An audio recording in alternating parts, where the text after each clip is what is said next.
Hello developers, writers, and everyone who loves game design. Welcome to DLC Not Included, our weekly podcast where we discuss game development, the industry, and everything in between. We are your hosts, Steele and Teal. Glad you could join us. And we are, because it is a beautiful autumn day here in southern Texas, which is really strange. It's an odd but beautiful weather phenomenon. Yes, I have a cup of wonderful pumpkin spice coffee. We have all the windows open, so if you hear the sound of an airplane, sorry not sorry, it is just too beautiful a day to keep the house locked up. All locked up. Yeah. This is a topic we've done before on the whole, but we've never done this particular amount of it. Let me explain. We've done level design on a regular basis. We talk about level design all the time. But this particular time, we're going to get very minute into a specific part of level design. What are we talking about today? Oh, so today we're going to talk about level design tricks. Yes, these are specific things you can do to make your levels that you design even better. Now, this comes with a notation. That's right. This is not a topic on level design theory, which we've covered before and we usually preach.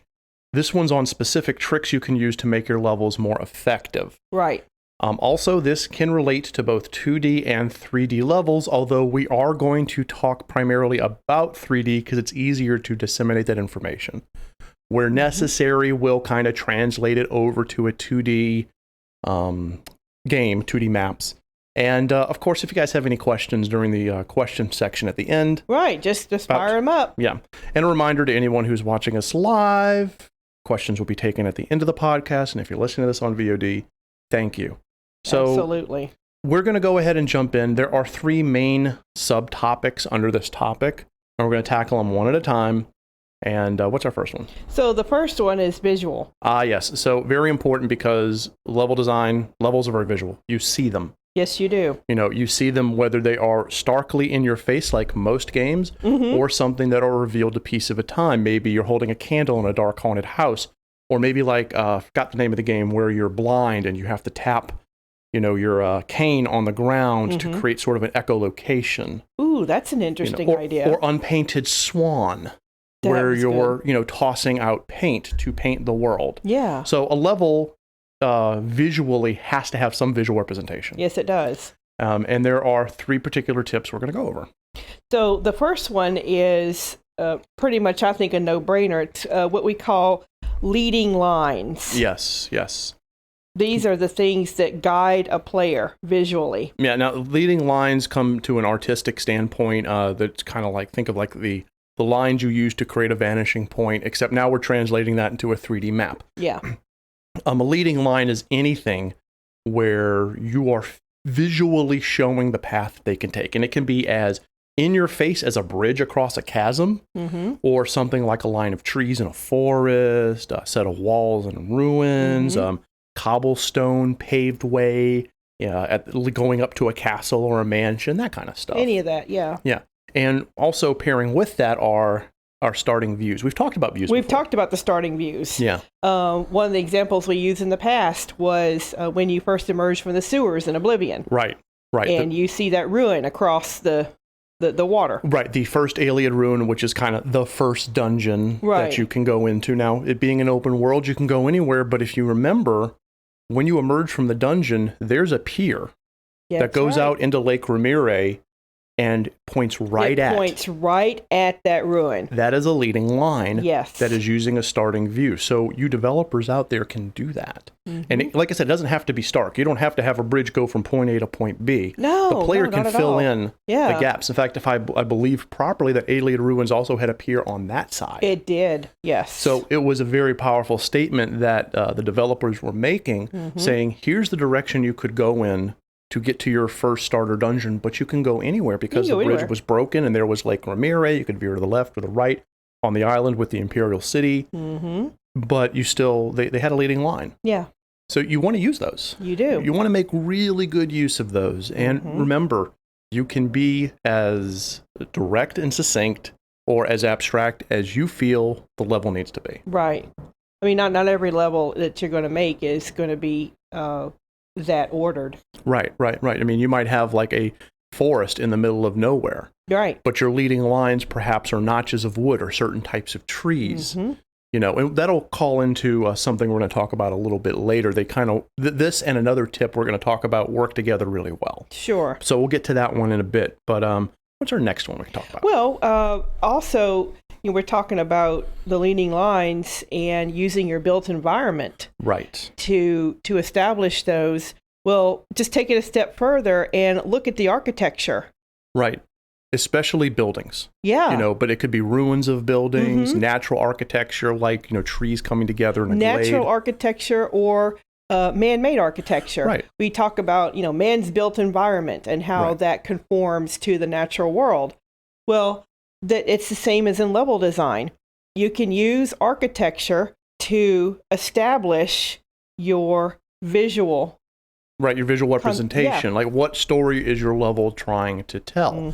Because everything that you're doing is some kind of a game narrative. People think of game narrative as the writing, but that's not. Game narrative is the story that is coming out through the medium the player's experiencing, that UX that is so vitally important. And you're going to want to use your architecture over things like decoration. And I'm going to get a very specific example that actually is in one of the articles I researched for this podcast topic. They're saying if you're in a large area where a firefight's happening, like Uncharted or something, try using pieces of the architecture of, like, the room. Let's say it's inside of a temple, as opposed to decorations like crates, because you're using the level itself as in a natural way that allows the player to either assist themselves, or could be inhibited by. So, like, you're using this temple as your example, and so it would have like columns, so the person could hide. You could hide behind a column and then shoot and use that as a cover. And that works so much better than just throwing a bunch of crates and barrels in there. Exactly. The more natural, when we say architecture, it's man-made and natural. So any type of architecture that you can use to create an environment that your player can interact in. Yeah, like in a cave, for example, and you have stalagmites coming out of the ground. Absolutely. Flying buttresses inside of a castle. Archways that have on either side, the little pillars that make the archways. The rafters of a building. Get inventive, designers. Get really inventive. Think of what the building, and architects have been doing this forever. Architects are the original level designers. Yes. They really are. And just think about that. So the architecture of your level, man-made or natural, how can it be used for the player to go through in a way that makes them feel like they're navigating your level, not being told where to go, not being shuffled. Yeah, nobody likes being shuffled. Feeling like they're experiencing the level as opposed to just playing it. So that's important. That is very important. Yes, very important. And let's not ever forget the importance of lighting. We have said on multiple occasions, lighting can make or break a level. There are a lot of forgiveness that players will give for textures, seams, texture seams, etc., meshes that are low poly or look low poly, or normal maps that just aren't working. But they're not going to forgive bad lighting. No, lighting is so important. Lighting is key. And see, you can use lighting to, like a shaft of light to highlight something. Yeah. You want the player to pick up a key or some object. Okay, boom, shaft of light is shining on it. There's a reason why the Master Sword in all the Legend of Zelda games, specifically A Link to the Past was the first time I saw it, but the Master Sword in general is usually in a glade, in its stone, with light shining on it. It's the same way when it's in the Temple of Time, in the Ocarina of Time. There's the Master Sword, there's light shining on it. This is probably really important. Right. So think about it like that. You, the developer, can use light to guide the player, to draw attention to them, to whatever they need to look at, to create a path. Let's say that you have to get to Mount Rushmore because the bad guys are going to blow it up. You can put lights on Mount Rushmore. Perhaps helicopter lights that are shining on it because they're trying to stop the bad guys. If the Eiffel Tower in Paris is about to be ground zero to a nuclear explosion in your special ops game. Right. You could have the tower lit up, from whatever it is. Maybe the tower was under construction and the bad guys are going to use it to set off their nuke. Boom. Nowhere Paris. Well, lights can be used to show this is important. Yeah. This is really important. And the player will always see the Eiffel Tower as being important because it's lit up like a Christmas tree. And there's something else. Lighting can also be subtle. Yes. So, for instance, you're making a dungeon level, cave dungeon. You don't always have to have torches on your caves. No, you don't. Caves can be lit by bioluminescence. Bioluminescence. The creatures going through it could have parts that glow. That's right. You can have torch bugs in a field. You could. Be what guides the player. Yeah. They see some clusters of torch bugs. Hell, Skyrim, the ancestral moth cave that you use in the Dawnguard DLC, the ancestral moths are lit up. That's true. And the shaft of light where you read the Elder Scroll at the end of that sequence is a shaft of light. Yeah. So you can use light subtly or not subtly to really guide the player. Yeah. Now, all these visuals can be used in 2D just as easily. Yes. You can create a leading line very easily by creating some kind of a path. Natural, unnatural, subtle, stark, it doesn't matter. Right. Using your different sprites. Architecture, same thing. Oh, it does. Yeah. Right. Architecture is pretty simple to do in 2D. Exactly. It's a sprite of whatever piece of architecture is there. And it can serve as part of the navigation of your level, part of the strategy the player uses. And for any 2D game developers out there, please use lighting mods and lighting plugins. When your level does not have, like when we're looking at an RPG Maker or a Game Maker level, if it doesn't have lighting, you can really tell how amateurish it looks. But the moment you put any type of lighting mod in there that lights up those 2D sprites, it just looks so much better, and you can use that to guide the player. Absolutely. You don't always have to have a light around the moving player character. You don't always have to have that. You can have your lights. Don't always have to be wall sconces. They don't always have to be that. Exactly. It could be a shaft of light coming from rafters. That kind of highlight an area where maybe an NPC is that you got to go talk to, or some horror event's about to happen, or whatever. So use it. Oh, absolutely. So we're going to move on from visuals to the next piece. And the next piece is gameplay. Oh, yeah. There's a couple of level design tricks that you can input in here.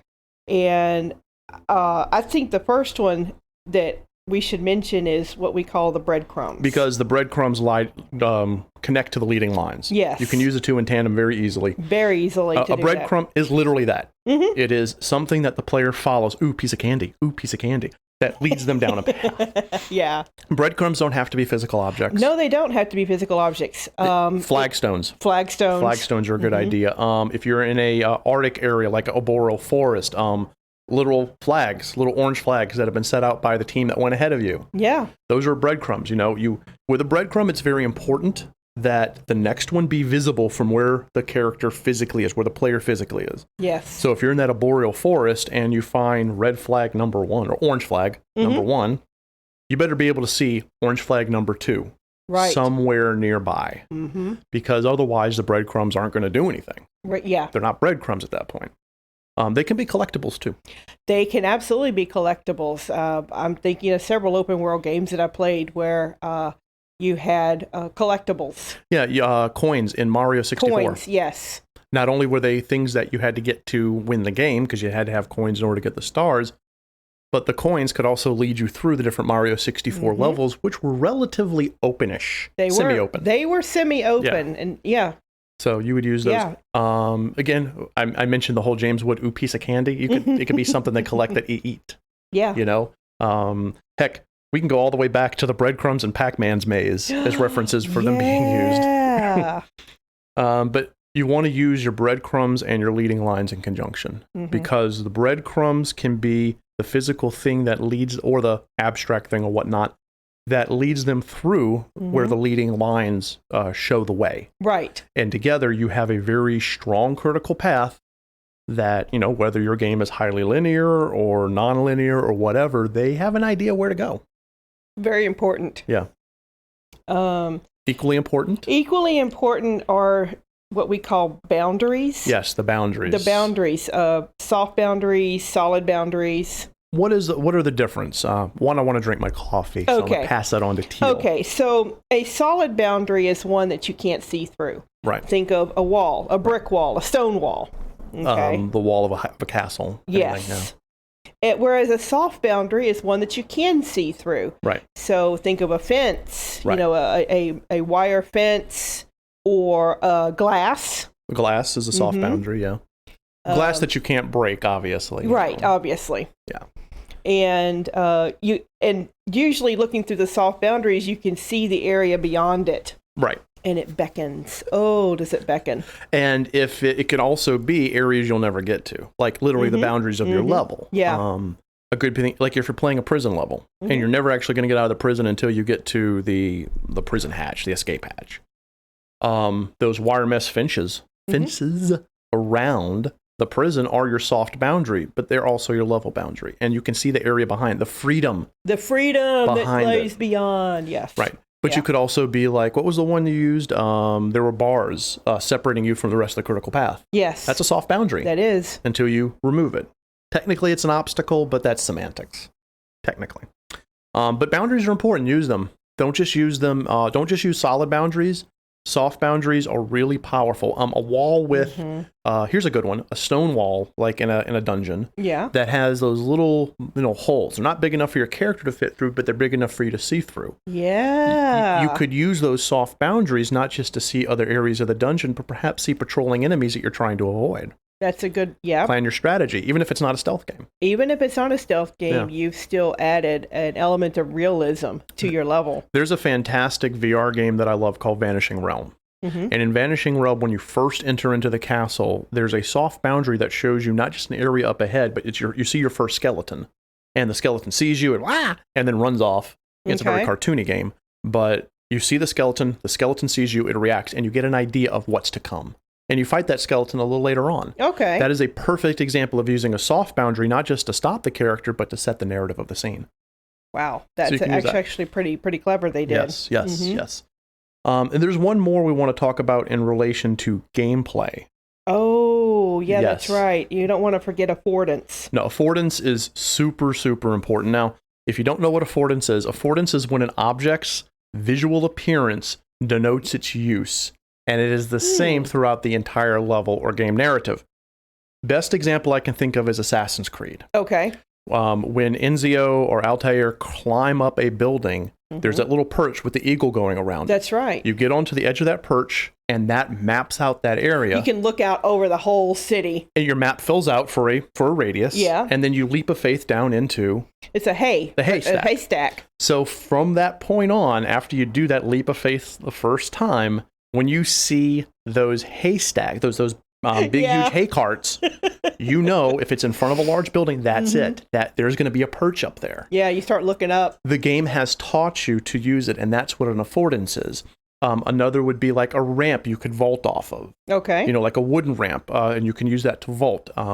Maybe if the wooden ramp is near a rope, you know that's one you can grab onto and slide down like a zip line to get to your next area. Okay. A red barrel. Yeah, I was about to suggest, what about exploding barrels? Right, an exploding barrel next to an obstacle. Yeah. So whenever you see that red barrel, it blows it up, and it removes whatever obstacle is there. Yeah, Kingdom Hearts used that. A lot. Whenever you saw the certain type of barrel, you knew it was exploding barrel, and so I started looking for what do I explode with it? And what do I explode with it? Yeah. And every time you saw it, you knew that a destruction obstacle was nearby. Yes. That's what an affordance is. So for those of you listening, if you can use those affordances,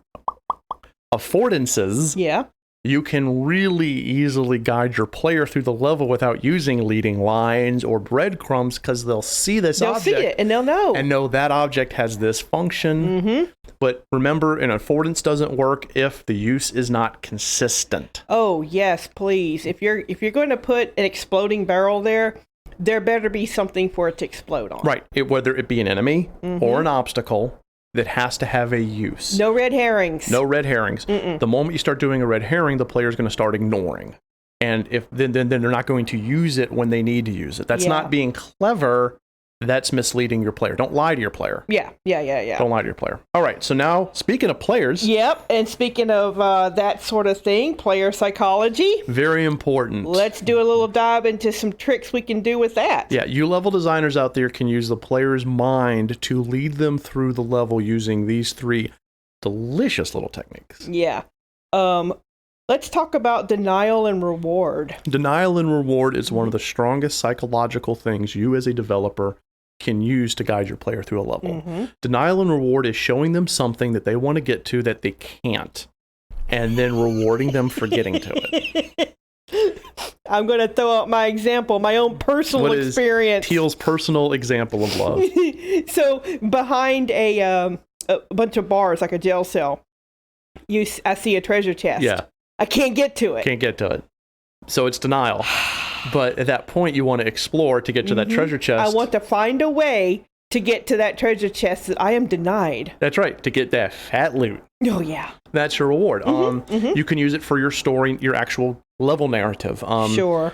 We were talking about this prior to the podcast starting. You could have, like, let's say you have your alien invasion in Washington, D.C. Okay. Used that before as an example. At the start of your level, you could see the U.S. Capitol. It's lit up, and you know that's where your character has to get to.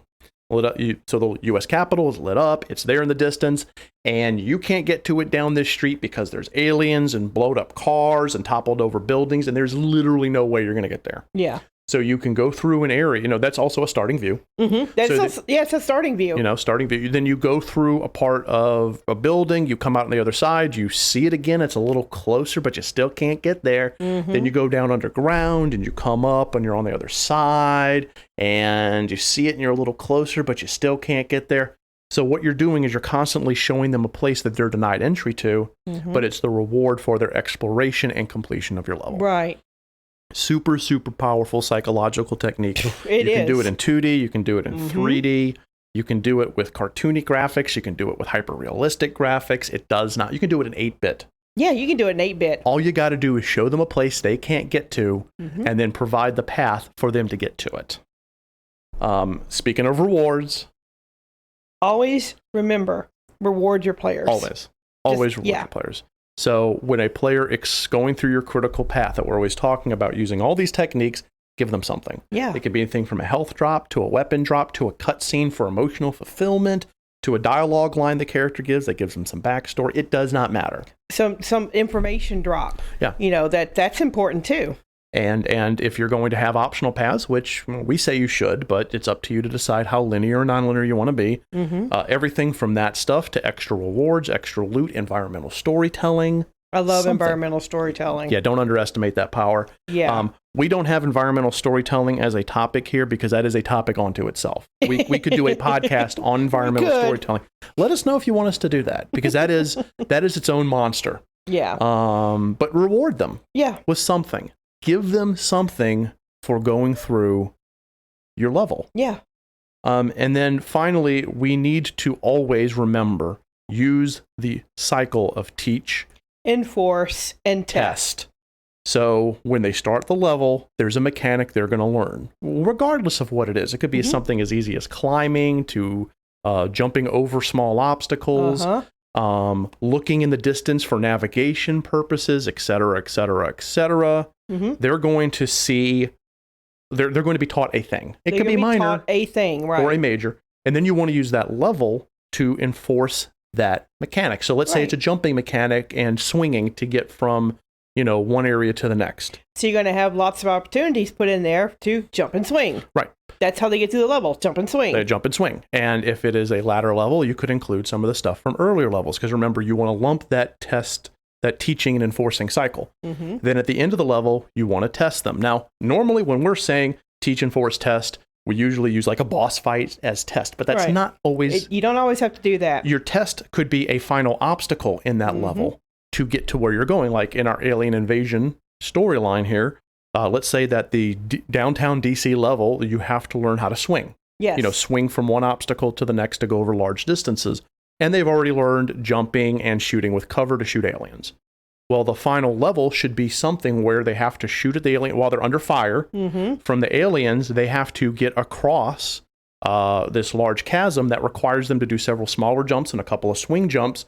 And then at the same time, they're fighting. That would be a very good example of testing. That's a really good example. Yeah. Remember, teaching, enforcing, and testing. That is you as the game developer. That is your mantra from start to finish. Yeah. So these 9 tricks can really help you. Again, regardless of 2D, 3D, it does not matter. VR, it doesn't matter. These will really help you guys beef up the effectiveness of your level. Super much so. Any final thoughts on that one? I just want to remind everybody that when you are doing level design, make sure that you plot it out and include some of these tips in there, some of these tricks. Yes. Because it will spice up your level. Yeah. And make it a lot more fun to go through and a lot more memorable. Yeah, both bake it into your pre-planning and use it ad hoc as it seems to work to make your level more interesting. And of course, test the hell out of your level. Test it over and over again. Test. We can't talk about that enough. Okay, so now it's time for us to take questions from our live audience. If you've been watching, remember to use the podcast question feature in chat. It's interesting. We actually get this, and sometimes we get some really great questions, and sometimes we get no questions at all. Yeah. So we're going to take a moment while we're waiting to see if anyone has a question to kind of go over some level design tricks we didn't talk about, but they're more on the design phase. Right. For example, a 3D designer, get used to using meshes to hide your mistakes. Yes. Or issues with other meshes. Like if you have a fence and it's not quite gelling in your landscape, use a bush or a rock. To cover it up.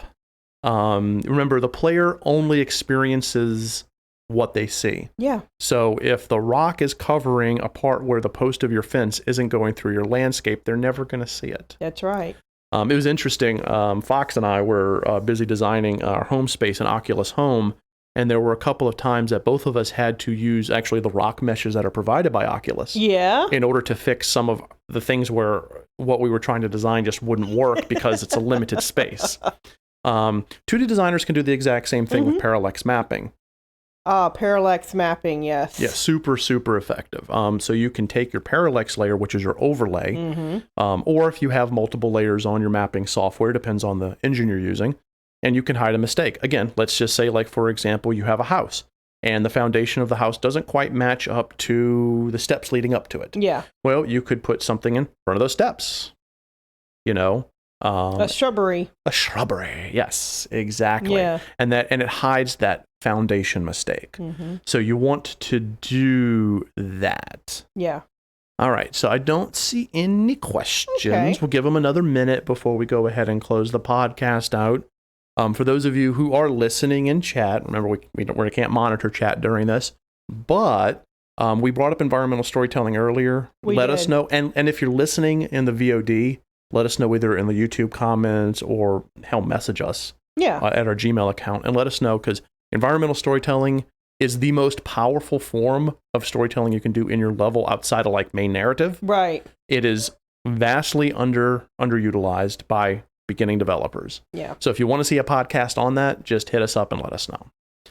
All right, still not seeing any podcasts. So I think we're going to close it out. Yeah. Let us know if you're listening to this, whether or not this helped. Do you use any of these tricks? Yeah, and more importantly, have you yourself developed some additional tricks? Yeah, are there tricks that we haven't talked about? Tricks that we haven't talked about? Because we pulled the 9 and then the 2 we mentioned in the epilogue, so we have 11 that we feel are very useful for developers to learn. Yeah. The important thing is guiding your player without holding their hand and pushing them along. I'm not saying no one likes on-rail games. I'm saying that if you can avoid it, unless you're literally on an on-rail game where you're like a shooter. I'm looking at like the Terminator arcade game. Oh, that's true. Unless you're doing something like that, try to give your player at least some level of freedom. Please. To feel they're experiencing your level. This is a shorter one than usual because this is mostly just, tricks and tips. Yeah. That you can use. I have a delicious cup of pumpkin spice coffee that is calling to me, and I'm going to finish it. So we want to thank everyone who listens to us, whether you listen to us live in our chat or on VOD on YouTube, Spotify, iHeartRadio, iTunes, Amazon Music, et cetera, et cetera. You guys make this amazing. Thank you so much for your support. We do love you guys very, very much. And we'll be back next week. Yes, we will. So, all for right. Another bunch of fun topics. So join us next time for DLC Not Included. And remember, anyone can give you the key, but you have to go through the door.